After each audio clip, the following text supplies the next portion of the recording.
Assalamualaikum warahmatullahi wabarakatuh. Di sini kami dari kelompok 5 akan menjelaskan tentang acquisition and disposition of property, plant and equipment atau bisa disebut dengan PPE pada materi akuntansi keuangan menengah kali ini. Nah, di sini kami dengan dosen pengampu Ibu Melani Rahma Salisa SAK MAK. Nah, sebelum kami memulai presentasi, izinkan kami memperkenalkan diri kami terlebih dahulu. Yang pertama di sini ada saya, Greta Praba Alia Ravan dengan NPM akhir 205. Baik, perkenalkan saya Katana Yolanda dengan NPM akhir 187. Perkenalkan, nama saya Kazena Zahira Atayela dengan NPM terakhir 191. Perkenalkan, nama saya Novi Sawa Anggraini, NPM 250130100215. Nah, di sini saya akan menjelaskan tentang peran dari property, plant, and equipment dalam perusahaan. Nah, atau bisa disebut dengan PPE. Nah, PPE ini tuh sangat penting perannya karena ia merupakan aset jangka panjang yang langsung digunakan untuk operasional guna menghasilkan pendapatan. Karena nilai dari PPE ini tuh sangat besar. Dan PPE ini juga mempengaruhi total aset secara signifikan. Selain itu, PPE ini juga berdampak pada laba melalui beban depresiasi dan arus kas karena keputusan investasinya atau bisa disebut dengan CAPEX bersifat strategis dan berisiko tinggi. Lalu berikutnya di sini saya akan menjelaskan tentang definisi dari plan, property, and equipment. Nah, atau bisa disebut PPE tadi itu. Nah, PPE itu tuh aset yang bisa kita lihat dan sentuh atau bisa disebut dengan aset yang berwujud. Nah, namun di sini tuh ada dua syarat yang bisa kita sebut dengan aset dari BPE ini. Yang pertama itu eh, asetnya itu harus digunakan dalam operasi sehari-hari kita. Lalu yang kedua, asetnya ini kita tidak berniat menjualnya dalam waktu dekat seperti barang persediaan atau barang dagangan kita gitu. Nah, tapi aset PPE ini tuh contohnya tuh kayak seperti tanah tempat gedung kita berdiri, terus bangunan pabrik, sampai mesin-mesin produksi itu disebut dengan aset dari PPE ini. Lalu berikutnya saya akan menjelaskan tentang karakteristik utama dari property, plant, dan equipment ini. Nah, di sini tuh ada 4 karakteristik utama ya dari PPI ini. Nah, yang pertama itu karakteristiknya itu dari operasionalnya. Nah, dari operasionalnya itu PPI ini tuh dipakai untuk operasional, jadi bukan untuk investasi jangka panjang yang dibeli lah, lalu langsung dijual lagi gitu. Lalu yang kedua itu karakteristiknya itu ada manfaatnya dari PPI itu manfaatnya tuh jangka panjang. Jadi kita tuh mengharapkan aset ini tuh memberikan manfaat ekonomi lebih dari satu periode akuntansi. Nah, lalu karakteristik yang ketiga itu dari depresiasinya. Nah, dari depresiasinya tuh nilai aset ini tuh dialokasikan secara sistematis melalui biaya penyusutan atau depresiasi selama masa manfaatnya. Lalu karakteristik yang empat itu adalah dari bentuk fisiknya. Di sini tuh karakteristik DPP ini tuh ada paling mencoloknya itu punya fisik yang jelas. Jadi beda dengan aset yang tak berwujud seperti hak paten, merek dagang, atau kayak hak cipta, atau seperti kayak eh, nama dalam produk kita atau lain-lain itu termasuk aset tidak berwujud. Tapi kalau misalnya yang seperti yang contohnya tadi kayak tanah, bangunan, mesin produksi itu tuh adalah eh, karakteristik dari PPI itu.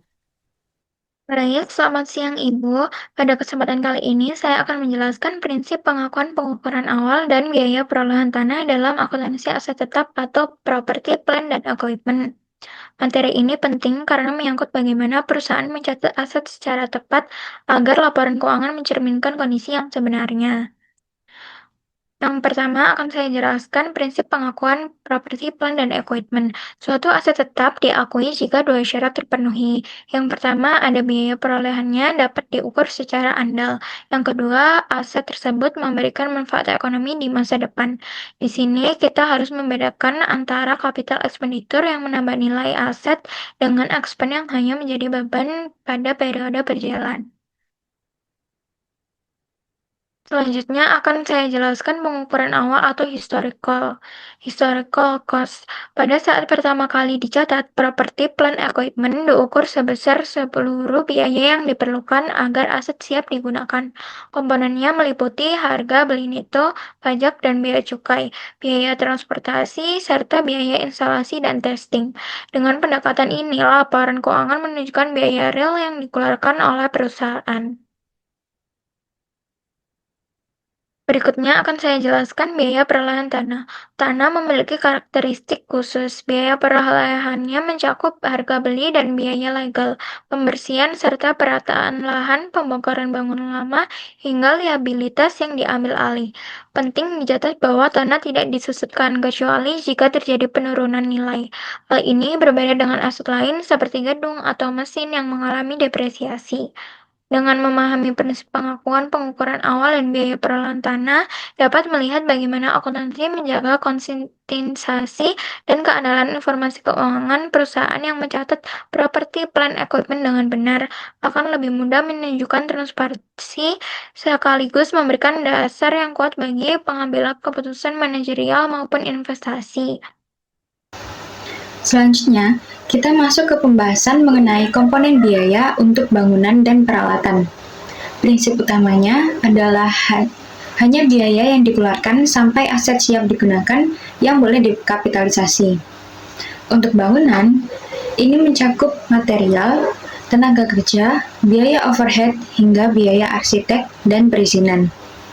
Sedangkan untuk peralatan, cangkupannya dimulai dari harga beli, biaya pengiriman, instalasi, hingga biaya uji coba atau trial run untuk memastikan mesin berfungsi dengan baik. Selanjutnya, bagaimana jika perusahaan membangun asetnya sendiri?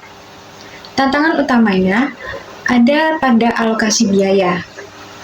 Jika komponen material dan tenaga kerja langsung sudah terlihat jelas, maka yang perlu diperhatikan adalah biaya overhead. Ada dua pendekatan yang bisa kita gunakan. Yang pertama, tanpa overhead tetap. Yang kedua, full costing, yang merupakan metode paling umum dan akurat karena mengalokasikan seluruh porsi biaya overhead ke dalam aset tersebut. Terkait biaya pinjaman atau bunga selama masa konstruksi, berdasarkan standar IFRS, kita diperbolehkan mengkapitalisasi bunga aktual di nilai aset, asalkan memenuhi 3 syarat utama. Yang pertama, pengeluaran untuk aset tersebut memang sudah terjadi. Yang kedua, aktivitas konstruksi sedang berlangsung secara aktif. Yang ketiga, terdapat biaya pinjaman yang timbul.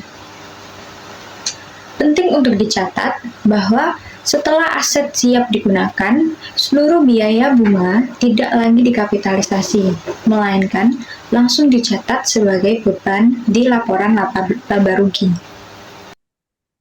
Nah, selanjutnya saya akan menjelaskan mengenai penilaian aset. Jadi, penilaian aset itu berkaitan dengan bagaimana menentukan nilai yang paling tepat saat aset dicatat dalam laporan keuangan.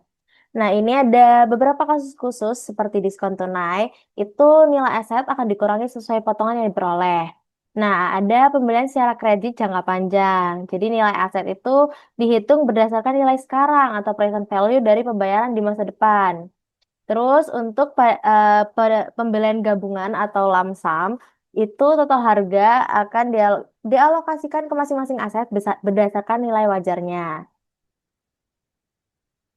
Nah, lalu selanjutnya jika asetnya itu diperoleh melalui saham, maka akan menggunakan harga pasar saham tersebut sebagai dasar penilaian. Nah, tujuan utama dari seluruh metode ini adalah agar nilai aset yang dilaporkan itu benar-benar mencerminkan nilai wajar yang sesungguhnya. Nah, selanjutnya ada pertukaran aset dan government grant, yang di mana pertukaran aset sendiri itu perlakuan akuntansi itu tergantung pada apakah transaksi tersebut memiliki substansi komersial atau tidak. Nah, jika ada substansi komersial, maka aset baru dicatat berdasarkan nilai wajar dan perusahaan dapat mengakui laba atau rugi. Nah, namun jika tidak ada substansi komersial, maka akan menggunakan nilai buku dari aset lama tanpa pengakuan laba atau rugi. Nah, ini selanjutnya ada government grant atau hibah pemerintahan. Itu terdapat dua perlakuan utama. Yang pertama itu dicatat sebagai pendapatan ditangguhkan atau deferred income yang diakui secara bertahap atau sebagai pengurangan nilai aset terkait. Nah, kedua metode ini itu bertujuan untuk mencerminkan manfaat ekonomi yang diterima perusahaan secara lebih tepat. Ini yang terakhir ada subsequent cost dan disposal, yang dimana biaya setelah perolehan atau subsequent cost adalah pengeluaran yang terjadi setelah aset digunakan. Nah, jika biaya tersebut itu meningkatkan manfaat aset seperti memperpanjang umur, menambah kapasitas, atau meningkatkan kualitas, maka biaya tersebut akan dikapitalisasi sebagai bagian dari aset. Namun, jika hanya untuk pemeliharaan rutin, maka dicatat sebagai beban. Ini setelah biaya perolehan ada pelepasan aset atau disposal. Nah, dalam pelepasan aset ini perusahaan itu harus mencatat depresiasi hingga tanggal penjualan, menghapus nilai aset dari pembukuan, dan mengakui laba atau rugi yang dihitung dari selisih harga antara harga jual dan nilai buku aset. Nah, hal ini itu wajib dilakukan agar laporan keuangan tersebut itu tetap akurat dan mencerminkan kondisi yang sebenarnya. Oke, jadi sekian dari kelompok kami. Mohon maaf jika ada salah kata atau kurang penjelasan. Terima kasih. Wassalamualaikum warahmatullahi wabarakatuh.